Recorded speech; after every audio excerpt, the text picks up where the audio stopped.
Erykah Badu, Janelle Monáe, Miguel, Tyler the Creator. These are just some of the buzzworthy names who will be featured at this year's Afropunk Festival that will feature not only live music, but the latest in film, in fashion, and in art.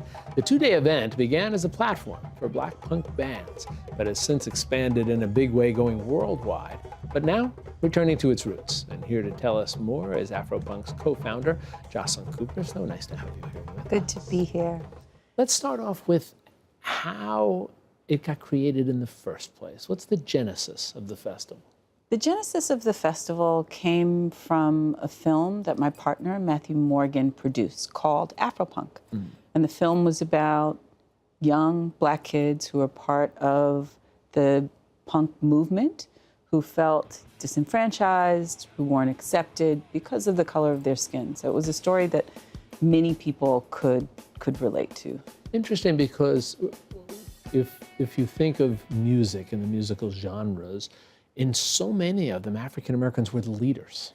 Correct. The first ones out there, the ones who everybody else aspired to be like. Yeah. And yet, in the punk world, the African American musicians felt left out of it.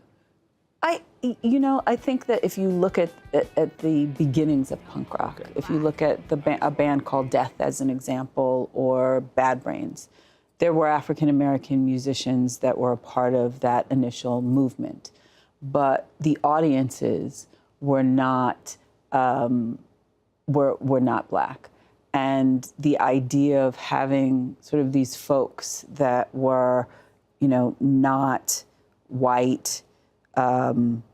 English kids, who were working class kids from London, the idea that young people wanted to be associated with that, I think was difficult for folks. So tell me how it's evolved from its beginning and where it's gotten to now. Well, the interesting thing is that Afropunk has always been a platform for discovery, whether it's young punk bands or young bands that have a punk attitude, because Afropunk really is about,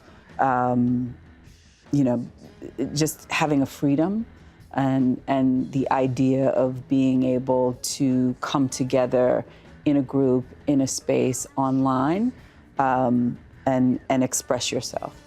That has evolved over, a 12-year, 14-year period of time, where it started with 250 kids, and now we've got 60,000 folks in Brooklyn, and we're reaching another, we're in Paris and London and Atlanta and Johannesburg at the end of the year, and then next year in Brazil.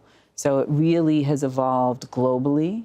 The community, both online and offline, has just grown and blossomed, and there's more art integrated, there's more activism, quite frankly. Tell me about that. Tell me about what the festival will look like, what it'll feel like, what it'll sound like. The theme this year is The People Resist.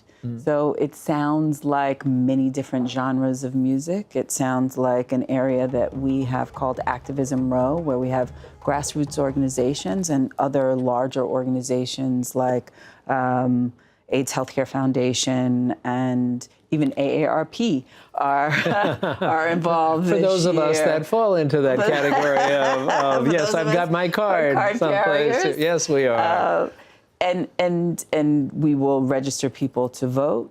We have a special surprise. Angela Davis is actually coming this year to be a part of a very special tribute to African American women in music.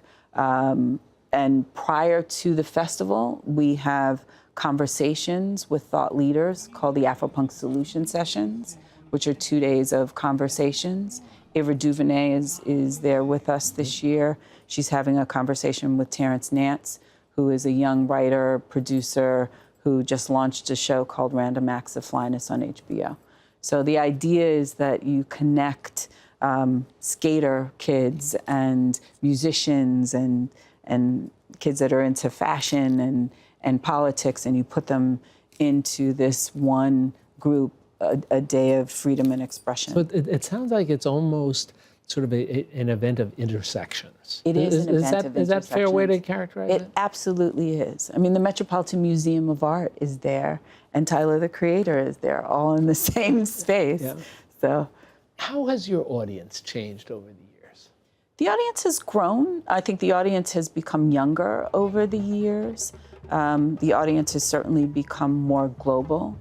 The New York Times called us the most multicultural festival in New York, and that for us means that people from Ghana and people from the Caribbean and people from New York and Chicago all come together in the same space, and that becomes sort of this mashup of cultures. Last question for you.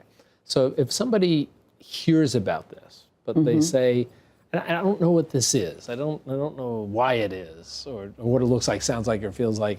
And they say, wait a minute, well, you're a creator here. What is this, and why should I go? What's the answer?